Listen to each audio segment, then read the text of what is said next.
Сығырайған көзін ғана қалдырып, бетінің басқа жерін қолдан жасалған қоймалжыңмен айғыздап, басына шаңырақтай етіп үйіп орамал байлап, тақта үстінде шалқасынан түсіп қыбырсыз жатыр. Үй іші құлаққа ұрған танадай тым-тырыс, мезгіл түс ауғанын білдіріп, терезеден қиялай салаған күн сәулесі бөлменің бір жақ шетін қиып алып ерекше жарқыратып жіберген. Бір бүйірден келесі бөлмеге өтетін есік аузы үңірейіп көрініп тұр. Онда осы үйдің маңдайында біткен жалғызы Олжас, 7-ші орыс класының шәкірті, сабақ қараудан жалықты ма, әлден уақытта гитарасын дыңғырлатып ән айтуға кірісті. Үш аяқты араб орындығының үстінде мелшиіп тұрған қызыл телефон кенет қатты шырылдап қоя бергені. Зейнеп тақта үстінен жеңіл сырғып түсті де былқ-сылқ басып барып тұтқаны ерне көтерді. Алло деді де қуанғаннан күлгені болар. Кілегей жағылған бет аузын тырса-пырса дірілдеп қозғалып кетті. Дауысы да көңілдене сыңғырлай шықты. Сен ханбысың ей, қайдан жүрсің? Көктен түскендей боп. Олынан қаймықты ма, тұтқаға жабысқан күйі мойнын бұрып көзімен Олжас іздеп еді, таппады. Бөлмесінің есігі тарс жабық тұр. Зейнеп сонда да сақтық жасап, микрофонға ернін тигізер-тигізбестен етіп бұғына сөйледі. Жынданған шығарсын, ойпырмай, осы сенің таскенеде жабысқақ мінезің-ай, бір қадалсаң өлсең айырылмайсың, қойшей, ақтан өзі де шақыртты деймісің? Оның қызық екен, сықылықтай күлді. Жарайды, болса да келіп қалыпсың. Қонақ үйде не бар? Жападан жалғыз шошайып жатарға барарсың. Әлде немере ағаң Қасымхандікіне түсетін шығарсың. Давай онда біздікіне кел.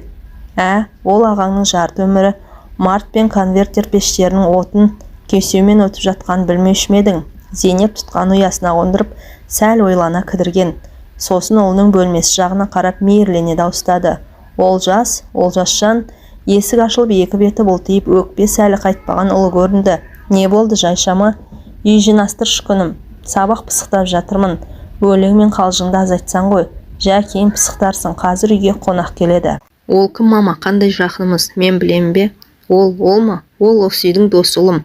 Олжас басқа сөзге келген дәлі жақтан шаң сорғыш әкеліп дереу іске қоса бастады. Аяқ астында үйге қонақ келерін кім ойлаған? Бетіне қалың жағылған кілегейді алып тастау оңайға түспеді. Біресе дәкемен, біресе мақтамен сүртіп, әтір суымен тазалап жуып, айна алдында біраз бөгелген. Айнадағы өз келбетіне әбден кемеліне жетіп тоғысқан керден келіншектің әрқимында бір сәт сынай қарады да өз көркіне өз сүйсінді. Әлде қызда екен мынау, желікпе ойдан кеудесі сынып, бетіне лыпып қан жүгіргенін сезді. Сосындағы Есімхан байқұстың менен де бір жола қара үзіп кетпей айналшықтап қимай жүргені. Өмірдің шым-шытырық жұмбақ сырларының түбіне кім жеткен? Бір кездегі ұнатпағаныңды кейін ұнатасың, жақсы көргенінен жерінесің. Және ешқандай күштеусіз өз еркіңмен, әйтеуір ұшатын көбелек қанатындай қобылып тұрған бір дүние тұрақтап қалар баянда ештеңе жоқ. Әйтпесе мұның жары ақтан емес, осы Есімхан болатын ақыреті бар еді. Олай болмады. Өмір өз дегеніне көндіргені. Шіркін уақыт-ай, сен үшін байда кедей де жоқ. Мынау жақсы, мынау жаман деп ешкімге еш нәрсе мойын бұрып, жалтақтап бір қарамайсың. Өзіңнің белгілі әуенімен сынаптай сырғып, алғалап тарта бересің. Оған да міне бақандай 13 жылдың жүзі болыпты. Әйтеуір бір шүкіршілік тәуекел деп Ақтанның етегінен ұстаған көз жұмбайлығымен зейне тұтылмаған сияқты. Ақтан қазір бүкіл қазақ металлургінің алды. Атағына табысына атағы сай келіп тұр. Зейнептің жеген алдында, жемеген артында, қолын жылы суға малып қойып, молшылық тұрмыстың бал дәуренін емін-еркін белден кешіп ақ жүр.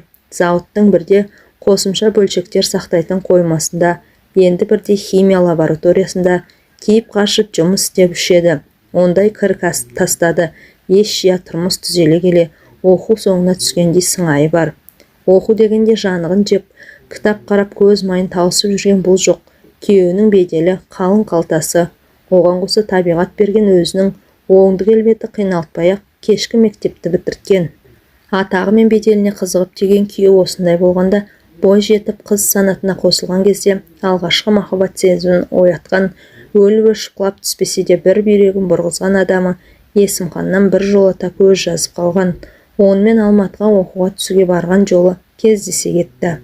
Мәссаған, өлді деген батырдың өгіз мініп келеді. Қатардағы көп қара жаяудың бір емес, дардай ғылым кандидаты болып алған. Университетте биологиядан сабақ береді. Келбет сол баяғы шыр бітпеген қалпы.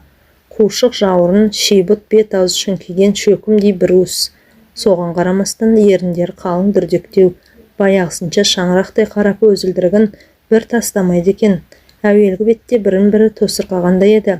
Оларды көзде алмаушылық болып шықты. Өйткені бұл оған бірінші болып жымиып, бірінші болып үйлендің бе деп ойнақылана тіл қатып еді. Жоқ деп ол да лып ете қалды, жезсімді иіліп. Неге деп сұрады. Бұл ойнақылана түсіп.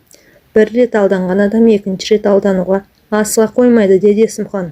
Аузы күйген үрлеп ішеді деуіндесе де ұялды ма, Зейнеп өрттей болып қызарып кетті. Іштей жігіт өкпелейді. Енді көрместей болып теріс айналатын шығар деп еді, бірақ Есімхан ондай асаулық танытпады. Сүріну айып емес, ол қайта кісіні айлакер, сақ болуға үйретеді, деді жымиысып. Сонымен не керек, майлы қасықтай жылпылдап жүріп Зейнептің оқуға түсуіне, кетуіне көмегін тигізген. Кейін сессиялар тұсында да бұның сынақтардан қиналмай өту жолын қарастырып, аянбай жан салып бағатын болды. Ол оқуда жүрген кезінде кейде жол түсіп, кейде бірер күн әдейілеп уақыт тауып, ақтан келіншегінің артынан келіп кетіп тұратын. Ондайда үшеу Алатаудың көрікті жерлеріне серуендеуге бірге шығып, оның арасында ресторандатып дегендей қазақтың таусылмайтын шыжманың арқасында өзара жақын сырлас дос болып кеткендей еді. Сөйтіп бұлар былайғы сырт көзге араларын ешбір кір шалмаған, бет шіркеулеріне көлеңке түспеген, өзара ынтымақ жарасқан аға мен іні, қайын мен жеңге сияқты болып көрінуші еді. Көрпе астына кіргелі жарты сағаттай болған, көз ілінер емес. Қалың перге тұтылған терезе сырты Алматының басты даңғылы.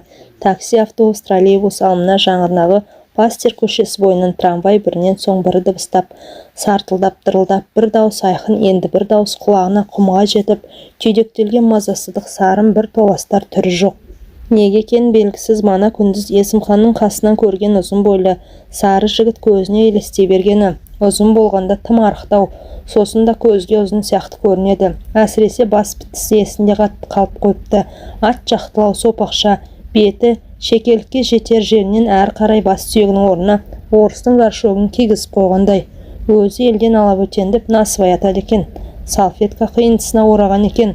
Таблетка дарының үлкендігіндей біреуін лыппи дегізіп, ерінің арасына қыстыра салды да, Ағырпек деп өзін таныстырып бұған қол созған. Саусақтары салалы, бірақ етсіз шиде екен. Мұның алақанмен тарамшыса оралып, қатты қысып жіберген. Тесіле мөлдіреген шегір көзі мұның үстіндегі бар киімін шашып жібергендей болды. Зейнеп өзін осы сәт Ағырпек алдында тыржалаңаш тұрғандай сезінгені. О, бәрекелді, біздің жақтың қыздары міне осындай болса керек, деді Ағырпек, мұның көзінен көз алмай қадалған күй тамсанып. Жігіт тамсанғанда қазір аузына жиналған сілекейін түкірер деп ойлаған, өйтпеді. Еріне салған насыбайды жеп қойғандай, сөйлегенде сөзін де бұзбай айтып түк түсіндірген жоқ. Сырбазнай, деді Зейнеп іштей сүйсініп, өзі қарап қалмады. Біздің жақтың дегеніңізге қарағанда жерлес болдық қой сірә. Иә, мен де Нұрлы бойынан Казгородок деген жерденбін. Астанадан жерлесім табылғанына қуаныштымын. Бірақ қыз деп мен тым жасартып жібердіңіз, білем. 30-дің о жақ бұ жағында келіншектің қасында қыз дегенің немене? Мұрнының боғын сүрте алмай жүрген біреу емес пе? Нанбасаңыз биолог ғалым Есімхан айтсын. Не айтатыны бар, не нәрсенінде өнетін, өсетін, жетілетін, кемелденетін, есіргетін, тозатын, өлетін кездер болады. Сен, Зейнеп, әйел жыныс ретінде әбден жетіліп, кемелденген шағындасың. Оның үстіне әр нәрсенде табиғат тарапынан оған өмірге деген күш-қуат, құмарлық пен құштарлық сыйын ерекше мол өлшеп берген асылдар болады. Сіз әйел жынысының ішіндегі сондай асылсыз, деді Ағырпек.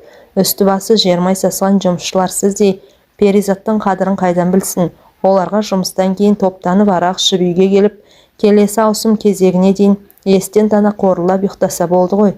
Әй, қой байқа, деді Есімхан досына ескерту жасағансып. Зейнеп үйіндегі ағамыз атақты металлург, қалалық советтің депутаты, мемлекеттік сыйлықта. Бұйырса сенем бұрын алып қалу мүмкін. Заманды еркелетіп, жұмыссыздан шыққан ақсүйек. Сіз де өндіріс озатсыз ба, деді Зейнеп, жаңа танысының жүзінен көзін әкете алмай арбалып. Жоқ, мен жай академияда фольклор зерттеймін, деді Ағырпек. Сіз де ғалым екенсіз ғой. Иә, әзірге кішкентайлаумын. Ендеше тезірек үлкен болыңыз. Орынды сөзге үшеуі бірдей қосылып жарыса күлген еді. Көзіне сопақ басты горшок тәрізденген Ағырпек тағы елестеді. Шегір көзінде бір жұмбақ сиқыр бар. Қасыма келген алғаш көргендегідей тесіле қараса, құмарлыққа толы отты жанарымен ақ үстімдегі көрпені ұшырып түсірер еді.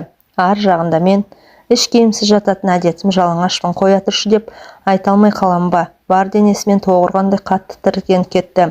Қызып мазасын алып жатқан борбай арасына тап бір содан жаны жай табатындай қолын соғып жіберіп тас қып қысып алды.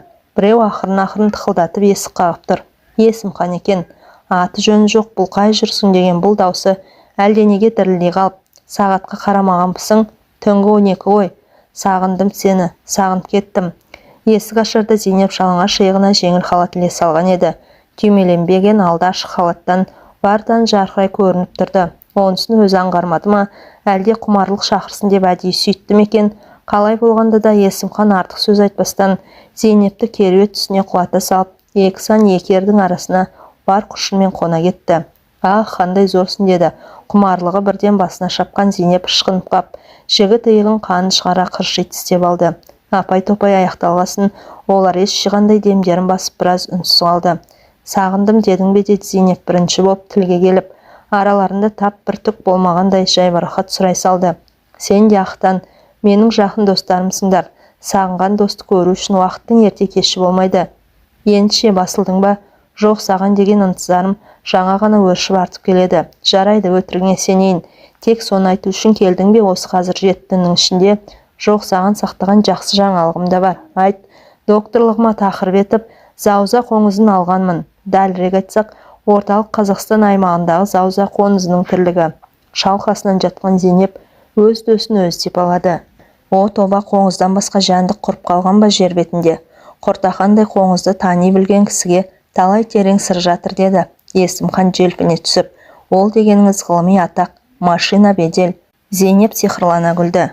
Соның бәрі құртақандай қоңыз арқылы келе ме? Әлбетте, қоңыздың 140 тұқымдасқа бөлінетін 300 түрі болады. Бірақ қоңыздар біздің елімізде, оның ішінде Қазақстанда аз зерттелген, ал қоңыз деген шаруашылыққа зиянды насекомдар қатарына жатады. Шаруаң сол екеулеп зерттейміз. Қоңыз дегенің биология ғылымындағы тың тақырып, ол саған да маған да жетеді. Әрине, сен әуел диплом жұмысынан бастайсың. Амандық болса алдағы жаз сендер жаққа елге шықпақпын, қоңыз термекшімін. Сол кезде мен саған ассистенттік қызмет көрсетесің. Не дейсің, түсінбедім. Зейнеп ұқса да ұқпаған болды. Не түсінбейтіні бар деді Есімхан. Мен сенің дипломдық жұмысыңа жетекші болып бекідім. Демек сен маған тіркелей бағынышты шәкіртімсің. Енді түсіндің бе? Зейнеп бұл әңгіменің тегін емес, соңында ауыр салмақ жатқанын сезіп шын ақсасайын деді. Мен Зауза қоңызынан диплом жазам ба? Иә, тура Зауза қоңызынан. Ендеше Зейнеп кенет ойнақлана қалды. Көңілім көбелекке көбірек ауып жүруші едім. Әркімнен бір қалған көбелекті айтып қайтесің. Алдын шыққан жерді белден қаз деген. Дәл қазір сен және мен үшін жәндіктер ішінде қоңыздан тиімдісі жоқ. Сөйтіп қоңыз теретін болдық десе іштеді Зейнеп жеңілген үнмен. Тереміз, Зейнепжан, тереміз. Мысалы бар ғой, менің бақытым көзіме туп-тура қоңыз болып елестейді. Ал бақыт дегеніміз, ол да бір қашаған ат сияқты. Қуып жүріп ұстай алмайсың, ұстатпайды. Жарайды, теретіміз қоңыз болса, ол ешқайда қашпас. Ағаштың жағынан ба, тастың қуысынан ба уып ұстап алармыз тыраңдатып, именно тыраңдатып. Міне былай деп Зейнептің тізесінде жатқан ақ жамылғыны бір шетке қарай серпіп жіберіп, сол сәтте-ақ құмары қайта қоза бастаған ләззатшыл ыстық әйелдің үстіне атқа қонғандай сарт етіп тағы қонды. О боже, деді Зейнеп, қос аяғын қос аяқша сермелеп, ши борбайыңа қарап қауқарсыз шығарсын деп жүрсем, ши борбайдың арасындағы ше. Бар маңызы сонда екен ғой. О, тағы аяма, өлтір. Екеуі де соқыр сезім ләззат майданын қатты сағынып қалған екен. Ауық демалып, ойнас қызығын таң атқанша жалғастырумен болды. Есімхан таңертең кетерінде өрекпіген көңілім басылды. Сағынышымды суардым. Бірақ құмарым әлі қанған жоқ деп, Зейнептің кіндіктен төмен томпайып жатқан жерінен шөп еткізіп сүйіп алды. Жалт бұрылды да нық адыммен бөлмеден шығып кетті. Сол екі ортада қан тамырлардағы тойымсыз шайтандары қайта қозғандай денесі сый бастаған Зейнеп құмарымды қоздырма дегісі келіп еді, айтып үлгермей қалды. Бас жағында жатқан құс жастықты жұлып пергіштеп жіберді де бауырына ала екпеттеп жата кетті. Мен оңбаған шығармын, біреуге жар болып бала сүйіп отырсам да, бұл ойдан тез суыды. Адалсымақ ақылсыз қатын бір сыбағамен аузыр жиып ауға жармай жүреді. Жолын тапқан ақылды қатын кем дегенде екі сыбағалы болады дегенде естуші едім. Мен әлде сол болдым ба? Көз алдына басының төбесі орыстың горшогына ұқсаған ақ үрпек елестеп кетті. Жымиды. Ол мен іздер ме екен? Арада бір жет өткенде Есімханның арқасында сессиясын еш қиындықсыз ойдағыдай тамамдап, ел жағына Қошкент қайдасын деп аттанып кеткен. Көрші бөлмеден шаңсорғыштың бір қалыпты ызыңы тұншыға естіліп тұр. Бұл бетін кілегейден тазартып болғанша ұлы да біраз шаруа тындырып тастаған екен. Айналайын, мен де емес, іске келгенде әкесіне тартқан ба, қолы епсекті өзін деп сүйсінген болды. Тез киім ауыстырып киіп, қолына сөмке ұстап, үйден шығып кетті. Әңгіменің соңы.